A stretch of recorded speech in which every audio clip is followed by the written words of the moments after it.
The Emergency Management Assistance Compact, or EMAC, is the cornerstone of mutual aid. Congress ratified EMAC in 1996, and it became Public Law 104-321. You don't just automatically become a member, though. It literally takes an act of Congress. All 50 states, the District of Columbia, Puerto Rico, and the Virgin Islands have all enacted legislation to become members of EMAC. EMAC is a mutual aid agreement and partnership between states. It evolved after Hurricane Andrew hit South Florida in 1992. That devastating hurricane exposed a problem. States didn't have a fast, efficient way to exchange resources. EMAC's regional predecessor, the Southern Regional Compact, was created because of Andrew, which led to a similar program on a much larger scale. Its mission is simple: to encourage member states to identify all available assets within their jurisdictions that will benefit the public welfare of anyone at risk from enemy or natural disaster. It's just the old concept, I think, of neighbor helping neighbor. This is really taking it, I think, to the nth degree. Leon Schaefer has been an emergency manager on the state and local levels for 30 years. He's EMAC's senior advisor. So the mission of it is to maximize the use of all of these assets and be able to not only use them first and foremost on an intra-state basis, but to really use them across the state lines because of the enormity of the types of things now. EMAC is administered by NEMA, the National Emergency Management Association, which provides the day-to-day support and technical assistance.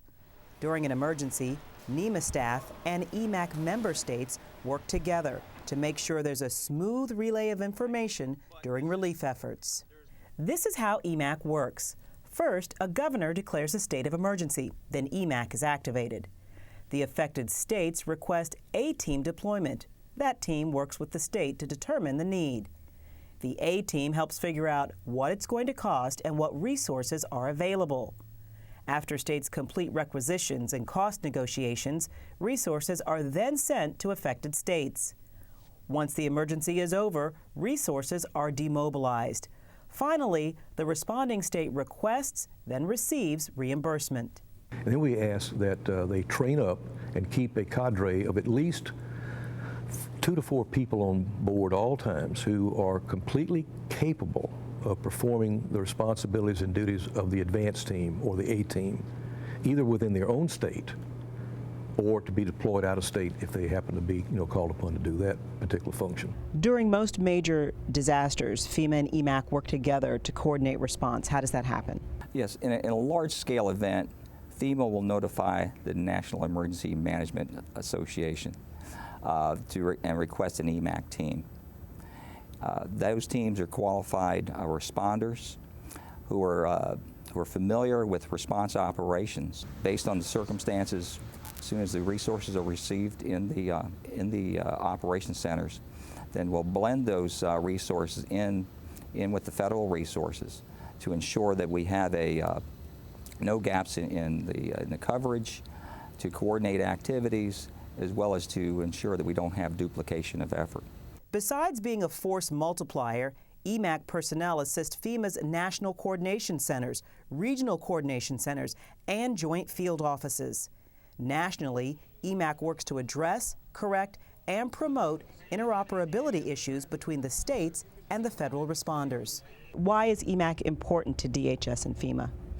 EMAC provides FEMA with a trained pool of subject matter experts, as well as emergency equipment and trained operators. And many times FEMA has found that by having these trained resources, quality versus quantity, that has made our response operations run that much smoother. EMAC's most obvious and recent utilization took place when Hurricanes Katrina and Rita hit the Gulf Coast region in 2005. Jennifer, how you doing today? Doing good. How are you doing? Jeff Smith heads up Louisiana's Emergency Operations Center and oversaw the Katrina crisis. We only had one person in the agency that had been trained with EMAC, and they'd only received that training about 6 months prior to the storm hitting. So they came and recommended that we request an A-team, which we did on Saturday, and that A-team was deployed and actually arrived here in Louisiana on Sunday morning. So we actually had an A-team on the ground about 24 hours before the storm even hit, and we started doing some preliminary resource requesting at that time. As an example, we knew that search and rescue was going to be a huge operation. So we contacted Texas Wildlife and Fisheries, and we started lining up search and rescue assets to augment our own. And that's just one example. I can tell you just about any discipline that you can think of we used. We used emergency medical, so we had doctors and we had nurses in. Fire protection, we had fire departments from all over, police departments from all over. But there were even some unique things that we used in EMAC. As an example, infant testing for babies that has to be done to make sure that they don't have some type of deformity is so critical. Well, the system that Louisiana used was in New Orleans, and that system was actually out of commission. So we actually used EMAC to go to another state to provide those infant testing services until testing services could be done here in Louisiana. So just almost anything that you can think of that is a service that has to happen regardless of whether or not there's a Katrina or a Rita or something that you can EMAC. EMAC deployed over 65,000 personnel to the affected region. More than 46,000 of them were National Guard troops with equipment. I was able to see firsthand for myself the damage that was done. I mean, south of Highway 10, it was total destruction. And to see the citizens, I mean, the highways were deserted, nothing was happening, and we were able as the National Guard to come in and help the people of Mississippi clear the roads so that the power companies could get in and start restoring power, communications. We set up points of distribution for water distribution, ice, food, diapers. All those things that people needed to at least maintain a minimal standard of living. When we talk about the National Guard Bureau's role in EMAC, it has several roles. Can you list some of them?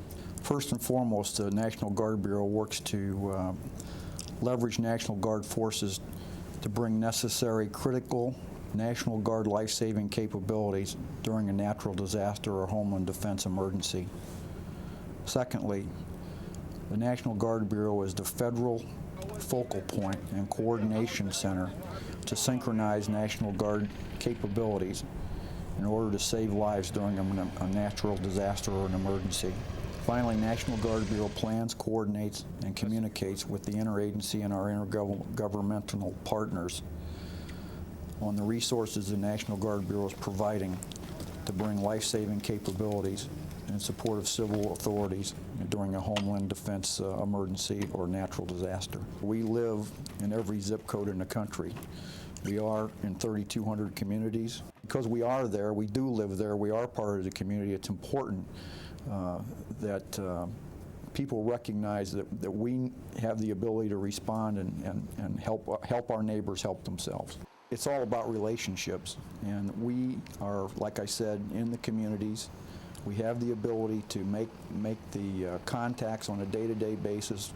Our people live and work in those communities, so they know the fire chief, the mayor, the principal. If they need to come in and use a school for a headquarters or for use an armory to put people up or shelter them temporarily, I mean, we have that capability on a local level in your community. And that, with that and EMAC, if you don't have the requirement or the capability to do those kinds of things, another state has that capability, and through EMAC we're able to access that capability in another state and get it to you to help you save your citizens' lives and reduce suffering. Doug Hoyle, director of the North Carolina Division of Emergency Management, remembers sending mainly medical assets, but also incident managers and National Guard under the 13 articles that make up EMAC. The Tar Heel state got reimbursed, and Hoyle says other states should too, as long as they keep track of who and what they're sending. document everything that they do so that when it comes time for reimbursement, they can demonstrate that they have in fact committed the man hours. They have in fact spent the dollars on fuel and whatever, whatever commitments they've made. The documentation is extremely important. It's very important to the process, because what happens is everybody at all levels of government are held accountable for expenditures.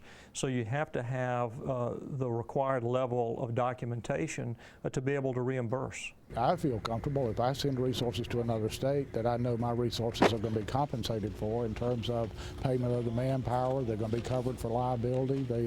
They're taken care of, and they're actually entered into a valid mission, in the response. The most important thing is for people who own resources, fire departments, rescue squads, anybody that would be called upon to do a mission like this ought to be in the system. And in the system means go through their emergency management office, make sure that they have a requisition form when they go on a mission, so the mission is defined, and that they have the right information to go forward and do the job. I will tell you that EMAC alone was one of the largest success stories with Katrina and Rita.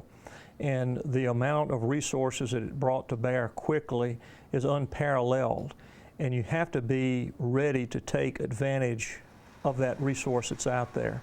And the only way to fully take advantage of it is to make yourself aware of what's available through EMAC, how EMAC works, and to make sure that you have people in your state that are trained in the process. As far as partnerships go, EMAC has great potential. While it exists as an act of Congress, it exists for individual states who want to be prepared if and when disaster should strike. But EMAC is only as good as the member states who make the effort to understand how it works. In the end, everyone wins when agreements like those embraced by EMAC are used during disaster response.